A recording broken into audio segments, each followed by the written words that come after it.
طيب، بسم الله الرحمن الرحيم. نبدأ على بركة الله. طبعا مبسوط هنا النهاردة الصراحة من الشغل اللي انتوا قدمتوه. ده وصلتوا لمستوى كويس جدا الحمد لله. عايزين بقى نشوف الحاجات اللي احنا ما اتكلمناش فيها، والحاجات ممكن تبقى حاجات غفلنا عنها، وبعض الحاجات برضو انتوا سألتوا فيها فننبه عليها اكتر يعني. اول حاجة، الحتة بتاعت الاكستريم فلو سيت اب اللي احنا نسينا نقولها. ان انت بعد ما بتعمل اكستريم فلو سيت اب، عشان الناس ما تغفلش عنه، بتيجي هنا في اللودينج تختار المعادلة اللي انت عرفتها. بعد ما بتعرف المعادلة بتختار المعادلة هنا عادي جدا يعني. فبتشتغل معاك. لو انت ما عملتهاش هو بيصمم لك على الافريج او على الرقم اللي داخل له، فمش بيضرب اصلا، مش بيشغل المعادلة معاه. فدي نقطة مهمة جدا، اوعى تنسى تدخل المعادلة معاك، او تخلي المعادلة يعني هي اللي تشتغل. في بقى بعض الحاجات اللي ان شاء الله انت هتبقى تعرفها مستقبلا لما تشتغل في الحاجات، مثلا الستورم داتا دي. المفروض الستورم داتا دي ان شاء الله لما تشتغل كده في المطر تعرف ازاي تدخل الاي دي اف كيرف وال والتايم والدبس بتاع الاس سي اس، او طريقه الرقم المنحنى يعني. هتعرفوها ان شاء الله الحاجات دي باذن الله كده لما يعني تشتدوا شويه في الشغل وتمشوا في الدنيا بره باذن الله كده، ربنا يوفقكم. طيب، في حاجات بقى ناقصه كده عايزين نتكلم فيها، زي مثلا انا لما جيت شرحت الاليمنت سيمبولوجي، شرحت مثلا الانوتيشن، ما قلتلكوش على حته الكالر كودينج. فانا مثلا هنا جايب لكم فايل، لو انا كنت عامل فيه كولر كودينج اهو، حتى هتلاقوني عامل فيه سيناريوهات. في حته السيناريوهات دي خلي بالكم منها زي ما اتفقنا. كنت عامل مثلا مدخل معايا بعض الحاجات هنا، في حاجات ان اكتف زي ما انتم شايفين. كنت بجرب مثلا هنا كده اوت فول، كان جاي لي اوت فول هنا فمطلع 17 متر، متخيلين؟ دبس. جيت هنا جربته مثلا مطلع لي رقم، انا اسف الزوم بعد شويه، 6 كويس. اتغير مكانه بعد كده، فبقعد اجرب على نفس الفايل، ما اقعدش ان انا اعمل فايلات تانية كتير يعني. هو نفس الفايل وانا عارف الشغل اللي فيه على طول، فدي استفدت منها في السيناريوهات. بالنسبة للدايمترز، أنا ممكن ما أكتبش على القطر بتاعي أو البايب بتاعتي القطر. مش لازم إن أنا أزود في الكتابة وتبقى الكتابة كتير على الفاضي وأكتب الدايمتر بيساوي كذا. ممكن أعملها بكالر كودينج. والكالر كودينج ده طبعا بالنسبة لي لو أنا هطبع أبيض وأسود وده اللي بيتم مش هيبان. فممكن بعد ما احنا نعملها بالكالر كودينج ده بيخلوا الماسورة ذات نفسها مكتوب فيها يعني. بتلاقي الخط زي السنتر لاين كده، السنتر لاين تلاقيه خط، نقطة، خط، وهكذا يعني، أو خط صغير وخط كبير. ففي فرق، فبتعرف الخط السنتر لاين. نفس الكلام هم بيكريتوا مثلا 200 تبقى خط، بعد كده كلمة 200 أو رقم 200، بعد كده خط، وهكذا. فبتتعرف يعني، حتى بتتعرف بالشكل ذات نفسه. فأنا أعمل منين بقى وأعرف منين؟ تعالى نرجع هنا تاني. أعمل منين الكالر كودنج ده؟ باجي هنا نيو كالر كودنج أهو، واجي اختار من هنا دايمتر. ضغطت على حرف دي طبعا، نزلني تحت اختار الدايمتر. وطبعا اقدر ان انا اكتب المينيمم بتاعي اللي هو مثلا ال 200، والماكسيمم الرقم اللي طلع لي، وابدا بقى اكتب هنا كده انا عايز ال 200 تظهر بكام. وخلي بالك برضو لو انت مدخله داخلي، دخل هنا الداخلي 300 مثلا ولا 250 ايا يكن 400. فاجي هنا كده اقول مثلا دي لونها برتقاني مثلا، واجي هنا اقول دي مثلا لونها اخضر، ودي مثلا لونها سيان، ايا كان. يعني انا بدخل وبعمل ابلاي اهو.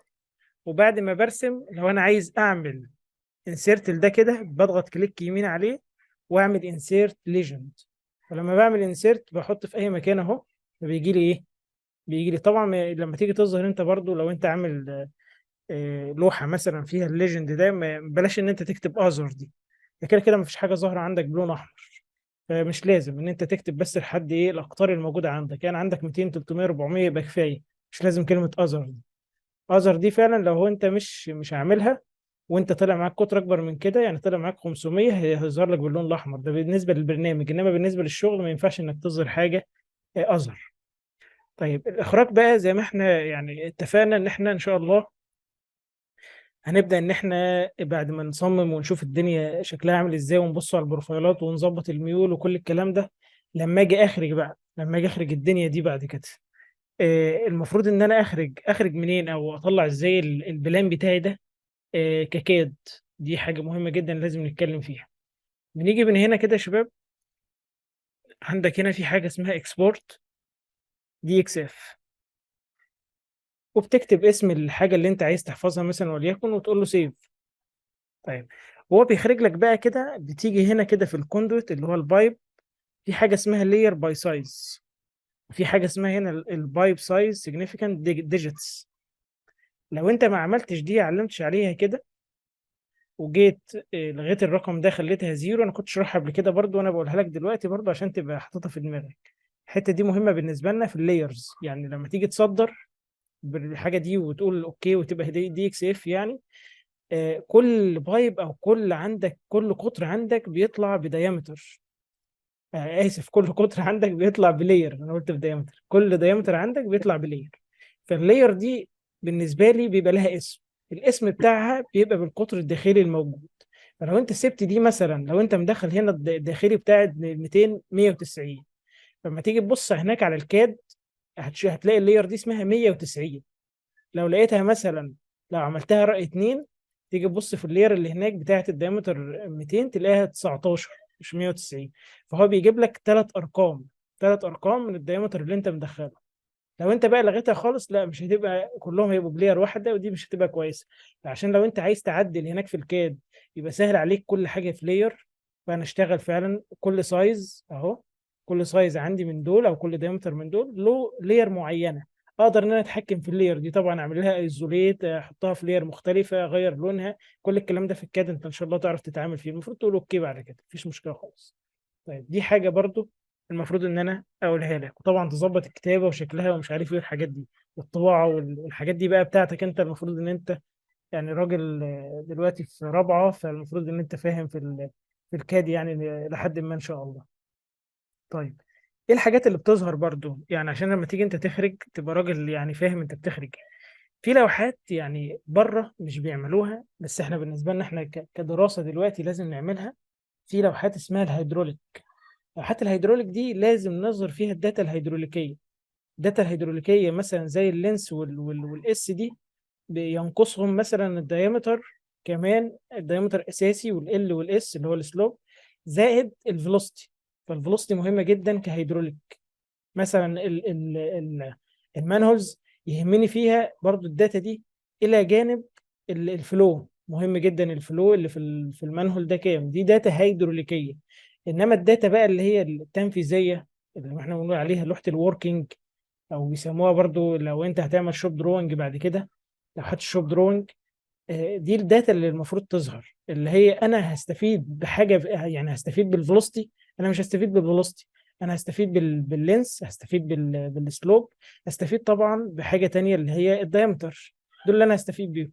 نفس الفكره للمنهول، عشان ينفذ الراجل المنهول مش مهم خالص الفلو اللي داخل على المنهول، ما يهمنيش. انا اللي يهمني الجراوند ليفل اللي عنده، ويهمني الانفرت ليفل بتاعه، اللي هو يعني بمعنى صح الدبس ستراكشر بتاع المنهول ده هيبقى قد ايه.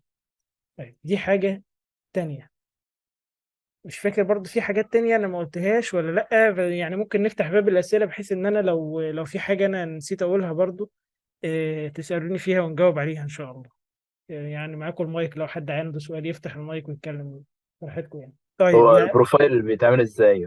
طيب، كويس لسه كويس. ما قلناش صح؟ اه كويس، البروفايل بيتعمل ازاي، واحنا هنوصل برضو لمرحله يعني قبل البروفايل كده في حاجه المفروض ان انا اقولها، فكويس ان احنا ان انت تمام. دخلت معانا في البروفايل. طيب، تعال نبص كده هنا كده في الهوم بتاعنا، هنلاقي فيه بروفايلز. فممكن نجيب البروفايل من هنا كده. طبعا البروفايل دلوقتي شكله في في برنامج السيور جيمس اتحسن شوية عن زمان. يعني زمان كان يطلع البروفايل اللي عايز يطلع بروفايل من السيور جيمس، يعني بيبقى شكله مش لطيف شوية او ما فيش فيه جدول. دلوقتي لا، انا ممكن اعمل انا بروفايل، فممكن اجي من هنا اعمل في حاجتين. يعني انا بعد ما ضغطت على البروفايلز، في حاجتين عندي، في نيو، في اوتو كرييت بروفايلز. لو عملت نيو انت اللي هتختار، يعني انت اللي هتحدد البروفايل بتاعك هيبقى عامل ازاي.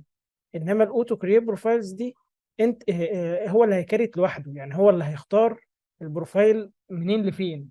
تعال نجرب الاثنين. هنيجي نقول هنا نيو، فبيقول لي دلوقتي البروفايل اللي هيتكريت اسمه بروفايل رقم واحد، عايز تسميه المين لاين، عايز تسيبه زي ما هو مفيش مشكله. بتعمل من هنا سيلكت فروم دروينج، وتختار. طبعا اول بروفايل عندك لازم يبقى بدايته الاوت فول، فانت بتختار الاوت فول اول حاجه، وبتختار بقى اطول حاجه، وهقول لك دلوقتي في لها كذا طريقه. يعني مثلا انا هقول ان انا اخر حاجه عندي في الخط اللي انا هختاره هو المانهول ده.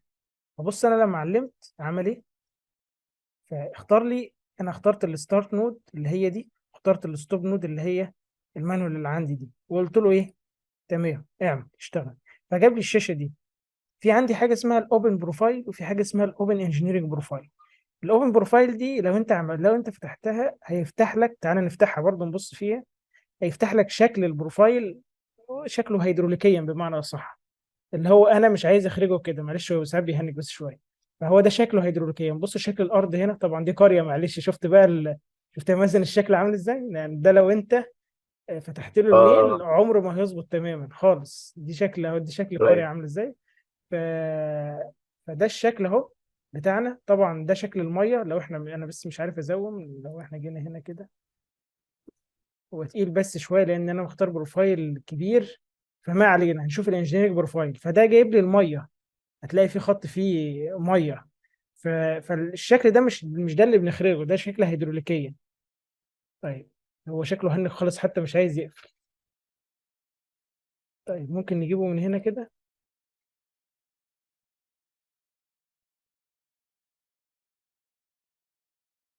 الحمد لله قفل. طيب لو احنا بقى فتحناه ونسينا نفتح، يعني احنا فتحنا الاوبن بروفايل واحنا عايزين نرجع ونفتح الانجينيرنج بروفايل، مش لازم نكريته من جديد. هو البروفايل رقم واحد اهو، كليك يمين عليه، فيو انجينيرنج بروفايل. لما افتح الفيو انجينيرنج بروفايل برضه للاسف تقيل، هيفتح دلوقتي ان شاء الله. يا ريتني اخترت بروفايل صغير، ما علينا. اهو ده كده المفروض البروفايل بتاعنا. لا انا هقفله يا شباب وهفتح واحد اصغر شويه، لان هو فعلا مهنج جامد جدا مش عايز يشتغل معايا كويس. تمام. طب يا باشمهندس، احنا هنخرج البروفايل بتاعنا من الستور، مش هنروح السيفل ولا حاجة زي كده؟ لا مش سيفل، هو التولز اللي بتخرج البروفايلز مم. ثلاثه، مش سيفل خالص. هو في تمام. في عندك ثلاث حاجات: سيور جيمس، والبايب تو كاد، والانفرا ويزرد. البايب تو تمام. كاد والانفرا ويزرد بيتسطبوا على السيفل. يعني البايب تو كاد بتحتاج اه. تمام. سيفل 3 دي 2010 او الاوتوكاد 2007. انما الانفرا ويزرد تقريبا بدايتك سيفل 3 دي 2017 او 2018، مش متذكر قوي يعني. ماشي، تمام. فاحنا هنشوف كل حاجه فيهم ان شاء الله. نجرب نقفل، ماشي. تعالى نختار ماشي. كده، معلش نعمل نيو تاني، نرجع تاني نعمل نيو. نختار حاجه كده سفيفه، وليكن من هنا لحد هنا، ونعمل اوبن انجينيرنج بروفايل. طبعا الشغل ده مش فينيشد، والدليل على كده ان التسمية عندي مش كويسة، والاسلوبات برضو مش ظابطة مع بعضها، فدي حاجة ما كانتش فينيشد قوي. بس انا بحاول اوريك برضو شغل كان معمول، يعني مش عارف في ايه.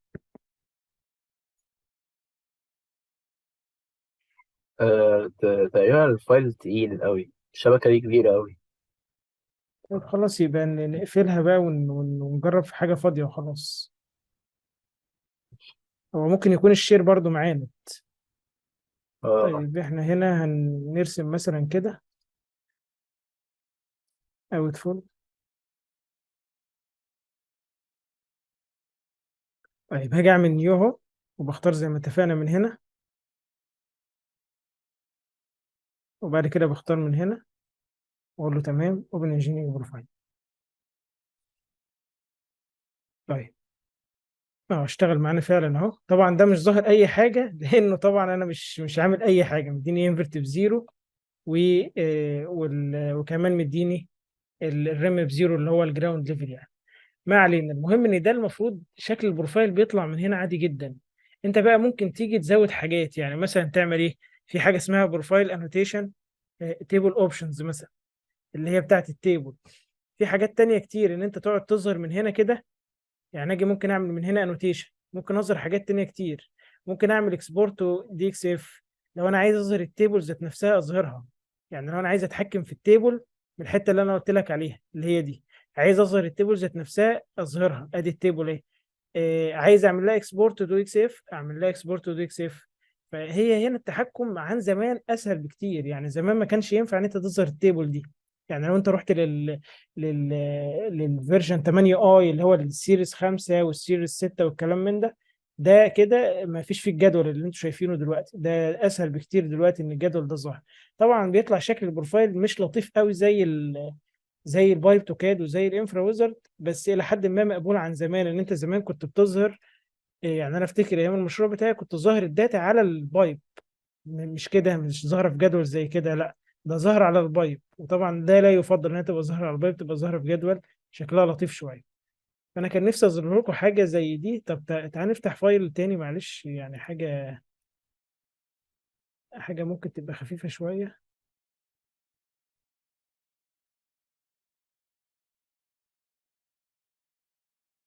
ممكن دي مثلا،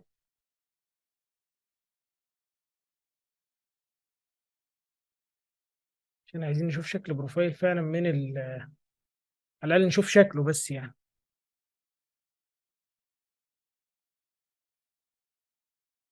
في برضه حاجه رابعه نسيت اقول لكم عليها في اخراج البروفايل، وهي الليزب. ممكن ان انت تخرج الداتا من هنا وتحطها على شيت اكسل، وتستخدم الليزب في اخراج الايه، في اخراج شكل البروفايل يعني. تعالى نعمل هنا كده نيو، بسم الله. نيجي نعمل سيلكت من هنا، هنا كده مثلا، وده كده. طبعا احنا بنختار دايما الحاجه اللي بترمي عليها. يعني ده بالنسبه له الاوت فول، المطبع ده بالنسبه للخط ده هو الاوت فول. فانا هقول تمام، اوبن انجينيرنج بروفايل. اعتقد ظاهر معايا كويس، شكل كويس اهو. ده كده شكل البروفايل اللي هيطلع معاك. ممكن كمان بعد ما تعمل له اكسبورت، لو احنا جينا ظهرنا هنا كده التيبل، ممكن كمان تعمل ايه، تقعد انت تظبط على الكات بقى الحاجات دي. طبعا هي الدنيا داخله في بعضها شويه، بس في حاجات ملهاش لازمه. يعني مثلا element ليبل دي ملهاش لازمه هنا، هي اصلا هي موجوده هنا. ممكن الترتيب ذات نفسه يفرق معاك. يعني الترتيب ممكن احنا نتحكم فيه، يعني ممكن نتحكم في الترتيب ذات نفسه من هنا كده. يعني ممكن ان انا مثلا عايز الاليمنت اي دي ليبل دي تنزل تحت، انزلها تحت من هنا. وبص كده اهو. فالترتيب ذات نفسه والشغل في الجدول سهل جدا انك تعمله وتعمل اكسبورت، بس كشكل في الاخر مش مقبول صراحة يعني. فاحنا عايزين نجرب هنأجل خطوة ممكن نعملها تاسك كمان ليكو، ان انت تجيب البروفايلز. انا عايز البروفايلز تيجي كلها بالمناسبة، يعني مش بروفايل واحد ولا اتنين، لا، انا عايز كل الشبكة اللي معاكم البروفايلز فيها تيجي. لو عرفت تعمل البايب تو كاد انا شرحه، والليسب انا شرحه، والسيور جيمس انا شرحه. لو عرفت بقى تخش في الانفرا ويزرد كمان، تاسك ليك انت بقى، لو عرفت تنزل برنامج الانفرا ويزرد وتسطبه وتطلع لي من البروفايلز، حلو جدا. عرفت تنزله بس حتى وعايز تجرب تشتغل بيه، نجرب ان شاء الله. بس خلي بالكم، الانفرا ويزرد دلوقتي الموقع بتاع الانفرا ويزرد انا هشرحه لكم برضه ان شاء الله، نشرحه مع بعض باذن الله عادي جدا، هو عندي مفيش مشكله. بس الموقع بتاع الانفرا ويزرد سامح دلوقتي ب 250 ماسوره فقط مجانا، وملوش كراك. فاحنا عشان نشتغل في الانفرا ويزرد لازم عدد المواسير اللي عندكم في الكومباوند اللي انتوا شغالين عليه تبقى اقل من 250. اكتر من 250 في طرق، طبعا انا اعرف طريقه ان انا اعرف اعملها، بس رخمه ان انا اقسم الكومباوند على مرتين. يعني مثلا هنا عندي اعرف منين عدد المواسير، هاجي من هنا من كوندوت، وابص هنا كده هلاقي 486. هم هنا كده عددهم 486. ال 486 دول عشان ادخلهم على الانفرا ويزرد لازم يدخلوا على مرتين، ممكن يدخلوا على ثلاثه على فكره. اعملها ازاي؟ لازم ارجع اجي اقسمهم. يعني الطريقه دي بالمناسبه، بما ان احنا تطرقنا للحته دي، اقسمهم ازاي؟ مثلا ان انا اعملهم سيلكشن سيت. في هنا حاجه اسمها سيلكشن سيت اهي، اللي هي دي كده. اجي اشوف مثلا الخط ده كده، اللي هو الخط الرئيسي من عند الاوت فول مثلا لحد هنا، ده الخط الرئيسي. اخده بس بشرط اخد معاه كل المواسير اللي بترمي عليه. ليه؟ علشان تظهر ان انا عندي في المانهول دي راكب عليها ماسوره على انفرت معين. يعني انت هتلاقي الانفرت بتاع الماسوره دي مثلا 39 و28% بتاع المانهول ده، اسف. طب الماسوره دي، تعال نبص كده على البروبرتيز بتاعتها، نقفل ده بس الاول. الماسوره دي ذات نفسها الانفرت ليفل بتاعها فين؟ انفرت ليفل ستوب، اللي هو الانفرت ستوب ده 42 وكام و16%. لو انت خدت الخط ده بس وصدرته كتيبل او كشيب فايل، بقى انت بتبقى عامل تيبل، بتجهز تيبل، وهقول لك التيبل دي ان شاء الله نتكلم فيها. التيبل دي انت بتعملها، بتيجي تصدرها كشيب فايل وتستوردها في الانفرا ويزرد. لو انت مش مديله الماسوره دي معاه، مش هيظهر ان في ماسوره هنا بترمي في المطبق ده على ارتفاع او على منسوب 42، فلازم تعملها. يبقى لازم تاخد الخط الرئيسي ومعاه الخطوط الفرعيه اللي بترمي عليه علشان خاطر تظهر في البروفايل بتاعك كبايب بترمي على المنهول ده عند المنسوب ده. بالمناسبة دي برضو عايزين نتكلم في الترقيم. يعني احنا دلوقتي لما جينا اتكلمنا في البروفايل دلوقتي وعملنا نيو، ممكن واحد تاني يقول لي انا هعمل اوتو كرييت، انا هخليه كريت البروفايلز بتاعتي لوحده. فهعمل كده اوتو كرييت، واقول له كده الاوت فول بتاعي، بص النتورك تو بروفايل، انت بتربط النتورك دي او البروفايلز دي بالاوت فول بتاعك اللي هو وليكن اوت فول رقم واحد هنا. طيب انت عايز ترسم البروفايلز اب تو داون، يعني عايز البروفايلز اللي هتبقى ظاهره عندك من اول منهول للاوت فول، او دايما بتصب على الاوت فول، ولا داون تو اب؟ دايما احنا بنحب نظهرها، معناها يعني ان بدايه المنهول او بدايه البروفايل من ناحيه الشمال ايه، الاب ولا الداون؟ بمعنى ان احنا لما كنا راسمين البروفايل اللي هنا، نرجع نقفل بس القائمه دي ونظهرها تاني، نظهر القائمه دي تاني، مش مشكله، في بروفايل في بروفايل. انت هنا بتحب تظهر على الشمال البدايه بتاعتك الاب ولا الداون؟ انا بحب اظهر الداون. كل البروفايلز او كل او معظم، مش يعني مش عايزين نقول كل عشان خاطر ممكن تكون بتظهر في دول تانية او في اماكن تانية غير كده، بس احنا هنا شغالين في مصر على ان البدايه بتاعتنا ناحيه الشمال هي الاوت فول. الاوت فول هو المطبق اللي انا برمي عليه، فدايما تلاقي ناحيه اليمين اعلى المايه ماشيه كده. فبالنسبه لي ناحيه الشمال البدايه بتاعتي اللي هي داون تو اب. فهاجي هنا اختار من هنا اوتو كرييت بروفايلز، واختار من هنا الاوت فول، ومن هنا كده داون تو اب، واقول له اوكي. طبعا انا ندمان ان انا عملتها، لان هو دلوقتي هيقعد يكريت كل البروفايلز اللي عند بص. وهنك طبعا هنشوف دلوقتي، يا ربنا يستر بس ويكمل على خير مع الشير. ممكن يقفل لنا الدنيا. للاسف ما عنديش فايلات حجمها صغير زي ما انتم شايفين، دي يمكن اقل حاجه عندي. فانا ما عملتش حساب ان انا، ايوه خلاص الحمد لله. نبعت لك الفايل بتاعنا يا هندسة. طب يا ريت والله، انا كنت قلت لكم ابعتوا لي قبل الشير، المفروض كنت تبعتوا لي لما روحتوا، بس ما فيش مشكله، خلاص اللي حصل بقى خير. طيب هو المفروض دلوقتي كريت لي الايه، البروفايلز. بص كده هو دلوقتي جايب لي اوت فور رقم واحد تو مانهول 57 2. طب انا عايز اعرف البروفايل ده فين، في حاجه اسمها هنا ماركر اهي، اللي انا واقف عليها دي. اضغط عليها كده، بص عمل لي ايه، علم لي على البروفايل ده ان ده اطول بروفايل عنده في الشبكه. هو اللي نقاه، هو اللي اختاره، انا ما اخترتوش. ايا كانت التسميه هنا ايه، هو دلوقتي اللي اختار. في ناس بقى تعمل الحركه دي وتمشي على كل بروفايل، تيجي هنا كده مثلا تروح مشغله الماركر اهو، اللي هو ده بروفايل. تيجي هنا كده، ده بروفايل. تيجي هنا بروفايل، وتقعد تسمي بقى بناء على الاختيار بتاع السي جيمس. انا مش بحب كده ليه؟ لان مثلا لو جينا على ده وشفناه، بص هو مختار من اول من عند الاوت فول ماشي كده لحد هنا، مفيش مشكله. ممكن الخط ده بقى يبقى مكمل شويه، ده اطول منه مفيش مشكله، بس ده مكمل شويه ورامي عليه خطوط تانية. فتيجي انت توقف الخط بتاعك، تعمل الخط الرئيسي لحد هنا مثلا، اخره هنا مثلا منهول 100 مثلا. تيجي هنا كده ده عند 98، تلاقي اللي رامي عليه من هنا 98 1 98 2 98 3. تيجي تلاقي على ال 98 2 رامي عليها مثلا خط. فتيجي تسمي المنهول الجديد تلاقي ايه، 98 2 1. شفت الاسم كبر معاك ازاي؟ الاسم عمال يكبر معاك، يطول معاك.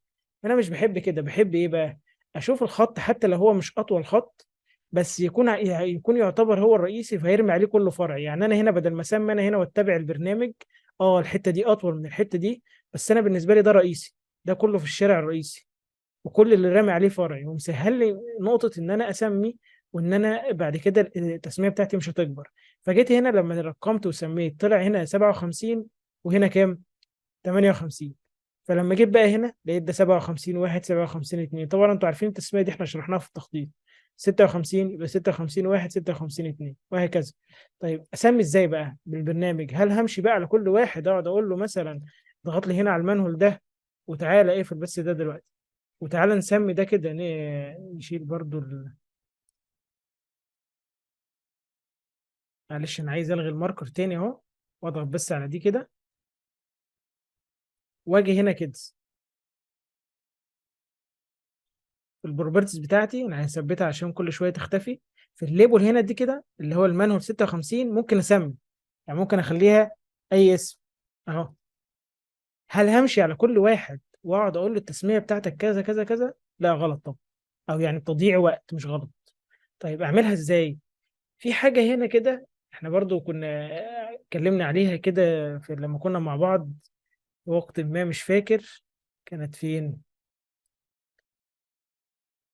ايوه، الكوايرز دي، وناقص 10 دقايق ان شاء الله نلحق نقول اللي ناقصنا دي كده. كنا احنا اتكلمنا فيها، كنا قلنا انتوا طبعا كنت قلتوا ان انتوا ممكن تستخدموها في النتورك ريفيو، احنا قلنا ممكن نستخدم النافيجيتور مفيش مشكله. بس قلنا في حاجه هنا انا بستخدمها اسمها الفاين شورتست باس، ان انا اقدر استخدم اقصر مسار.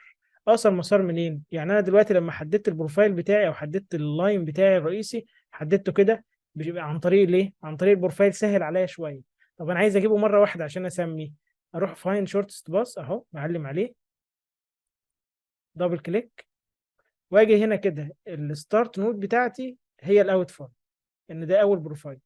الستوب نود بتاعتي هي المنهول الاخير ده اللي هو ده. فهو بيقول لي انا علمت لك من اول اوت فول واحد لحد مانهول 58، اقول له اوكي. بص عمل ايه، علم لي على الخط كله بالمانهولز بالبايبس. طب انا عايز اسمي، كليك يمين، اديت جروب، وهاجي هنا على التيبل بتاع المانهول، او على اي تيبل انا مكريته مانهول، بس بشرط اكون ضامن ان فيه الليبل، افتحه، واجي هنا كده على العمود بتاع الليبل، كليك يمين. في حاجات كتيره بقى ممكن نتكلم فيها كمان. اقول داون ستريم اب ستريم. يعني ايه داون ستريم اب ستريم؟ انا عايزك تعمل لي سورت من عند الداون ستريم اللي هو بالنسبه لي الاوت فول، لحد الاب ستريم اللي هو بالنسبه لي المنهول الاخير. فهتلاقيه رتبهم لك اهو. انا طبعا لسه التسميه بتاعتي اي كلام، ما مش التسميه بتاعتي مش دي، وخلي بالك التسميه دي اخر خطوه خالص، اوعى تعملها قبل ما تتاكد تماما ان الشبكه بتاعتك كومبليت، لان ممكن تعملها وترجع تغير حاجه، تضيف منهول، تشيل منهول، فبالنسبه لك الدنيا برضو ممكن تختلف في التسميه وتتعبك تاني. فاقول كليك يمين، خصوصا في الحاجات الكبيره، انتوا بالنسبه لكم الموضوع سهل شويه، الحاجات الكبيره متعبه جدا. ريليبل، بعمل كليك يمين بعد ما اعمل سورت داون ستريم اب ستريم، وبعمل حاجه اسمها ريليبل. الريليبل دي بيقول لي في عندك ريبليس ابند رينمبر، لو انت هتعمل اول مره رينمبر. لو انت بتستخدم او عايز تغير حاجه، تبدل حاجه، يعني مثلا تقول المانهول ده انا مش عايز اسميه ام اتش، انا عايز اسميه ام اتش اي او اي فقط. لو انا عندي مثلا تو اوت فول عايز اربطهم اي وبي، ممكن استخدم برضو ريبليس. انما اول مره احنا بنستخدم ري نمبر. فبيقول لك النكست واحد، الانكريمنت واحد، الديجيتس واحد. يعني ايه ديجيتس دي؟ اللي هي عدد الارقام واحد. النكست انا هبدا لك بواحد، هزيد لك واحد، يعني هبدا لك منهور رقم واحد وازيد واحد، يبقى منهور واحد بعدها منهور اتنين بعدها منهور تلاته وهكذا. فاهمني؟ طيب انت عايز تكتب حاجه، البريفكس ده عايز تكتب حاجه قبل، السفكس حاجه بعد. فانا هكتب قبل ام اتش اهي داش. بص كده في البريفيو تحت هتلاقي بيقول لك ام اتش ايه داش واحد. طب لو انت عايز تبدا، انت خلصت تسميه وجيت ضفت حاجه جديده ومش عايز ترجع بقى تبدا من البدايه خالص، عايز ابدا يا عم من اخر منهول شغال معايا اللي هو رقم 100، اقول له هنا النكست 100 عادي جدا، وبيزيد لي كل شويه واحد، فهيقول لي 100 وبعد كده 101 بعد كده 102. يعني لو انا قلت له اوكي دلوقتي، بص اشتغل منهول 100 وهو نازل اهو. يعني لو جيت بصيت دلوقتي على الخط اهو، هلاقي المنهول اللي هو بعد الاوت فول على طول سموه لي 100، ومشي لحد ما جاب لي اخر حاجه خالص 157. اعتقد ان شاء الله واضحه يا شباب. فدي التسميه برضو نفس الحكايه هنا. اجي هنا اعلم على ده، طبعا لو هم اتنين ولا واحد سهل ان انا اعملها على طول، يعني دي مش لازم ان انا اروح بقى اعلم واخش الجدول، لا طب ما هي 156 واحد وخلص نفسي، مش لازم اخش جدول واقعد اعمل ريليبل، ده هي مانوال واحد خلص نفسي اكتبها على طول في الايه، في الليبل من غير ما اخش جداول ولا اعمل اي حاجه. طيب دي كده كانت الريليبل. طيب في حاجه برضو عايز انبهكم ليها، طبعا زي ما قلت لكم الريليبل دي اخر حاجه خالص. لو انت ضفت منهول او شلت منهول، طب اشيل منهول ازاي؟ دي نقطه مهمه جدا. يعني لو انا عايز امسح المنهول دي، واحد هيقول لي ديليت، بص عمل ايه، مسح المواسير المرتبطه بالمانهول، فما ينفعش ان انا اعمل ديليت للمانهول. كنترول زد، باجي على الماسوره اللي قبله على طول اللي هي رامي عليه، كليك يمين على الماسوره، فبيجي لي حاجه هنا اسمها ريكونكت، يعني اعد لي توصيل الماسوره دي تاني. فهقول له ريكونكت، واروح جاي على الايه، على المطبق ده كده واعمل كده، واسحب المطبق ده، بص اتسحب بالماسوره بتاعته، واروح اعمل ديليت، فتمسح معايا. دي اعملها امتى؟ لو انا زي ما قلت لكم، انا في الاخر خالص بشوف الاقطار، وبشوف الاقطار دي تسمح بمسافه اكبر من كده ولا لا، فانا ممكن اشيل مانهولز. لو انا برضو شفت القطر ولقيت ان انا كنت في التخطيط مخطط ان انا مثلا كل 50 متر مثلا، وجيت لقيت القطر ده 200 مللي، فانا محتاج 30، فممكن اضيف مانهول في النص، فارجع اروح جاي برضو ضايف المانهول اللي في النص ده اهو. يبقى انا ما اسميش فعلا الا في الاخر خالص بعد ما اتاكد من الاقطار، اتاكد من كل حاجه.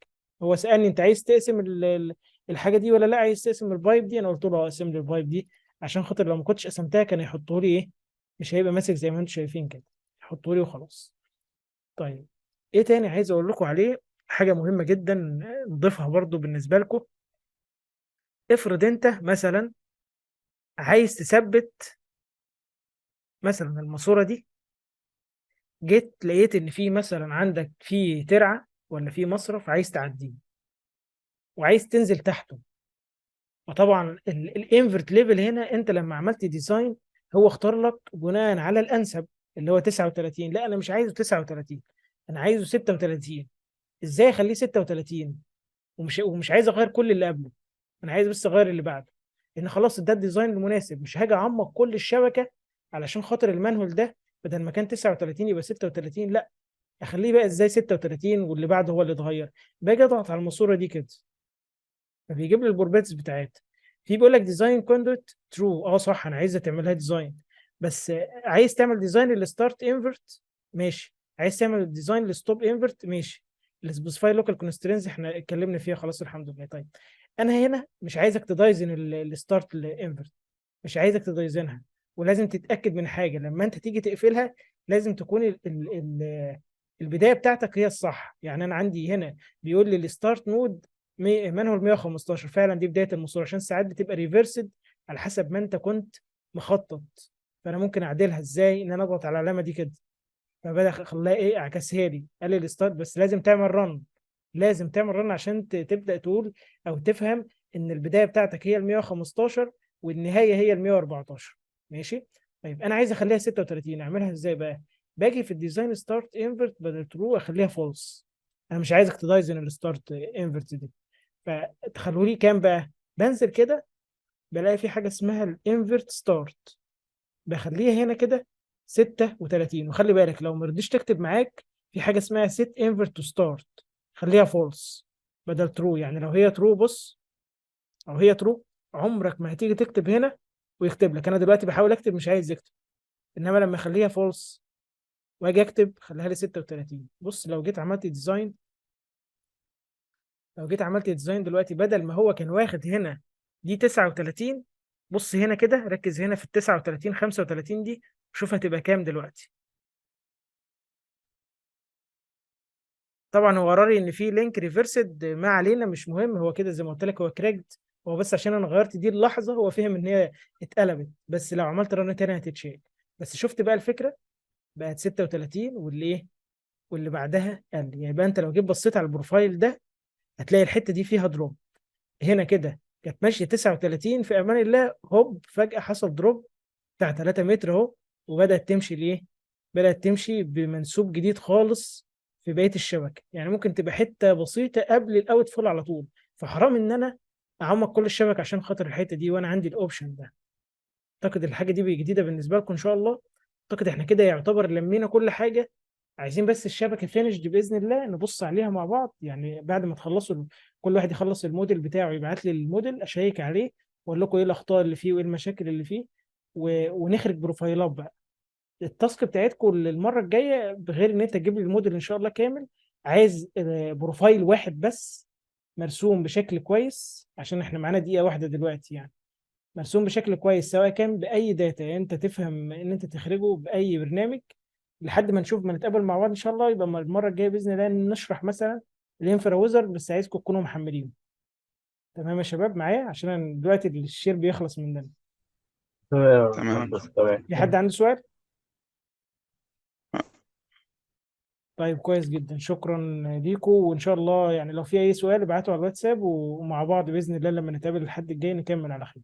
يلا، سلام عليكم. إن شاء الله. عليكم السلام.